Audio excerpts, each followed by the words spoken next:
نقول آية. أعوذ بالله من الشيطان الرجيم. بسم الله الرحمن الرحيم.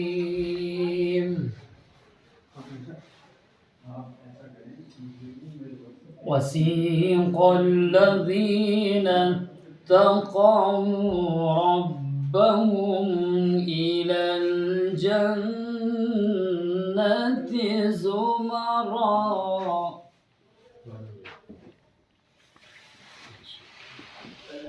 حتى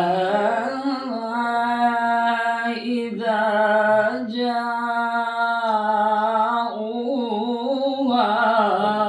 وفتحت أبوابها